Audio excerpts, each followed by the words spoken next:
প্রিয় দর্শক, আজকে আপনাদেরকে দেখাবো এই মেশিনে কিভাবে রিসেট দিবেন, খুব সহজ নিয়মে কিভাবে রিসেট দিবেন সেটা আজকে দেখাবো।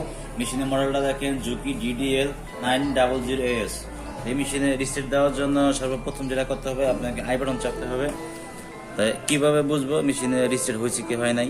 তো দেখুন, আমাদের মেশিনের উইপারটা বন্ধ আছে এবং কি আমাদের মেশিনের যে স্পিডটা আছে, মেশিনের স্পিডটা আমরা কমিয়ে নিব একবারে, যাতে আমরা বুঝতে পারি যে মেশিনে রিসেট হয়েছে। 4000 আছে, তারপরে স্পিডটা 1000 করে নিলাম, ঠিক আছে।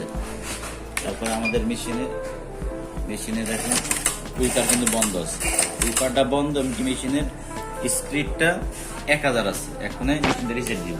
রিসেট দেওয়ার জন্য আই বাটন চাপতে হবে। আই বাটন চাপার পরে 96 প্রোগ্রাম আসবে, আমি 95-তে যাবো।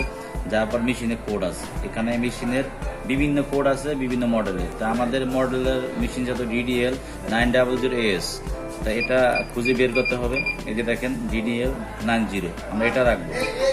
এটা রাখার পরে ইন্টার দেওয়ার পর এখন মেশিনটি কিন্তু এখন টোটালি রিসেট হয়ে গেছে।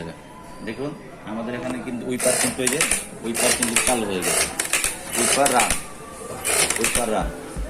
আর দ্বিতীয় কথা হচ্ছে, আমরা এখন দেখবো আমাদের স্পিডটা কি বেড়ে গেছে নাকি আগে জায়গায় আছে।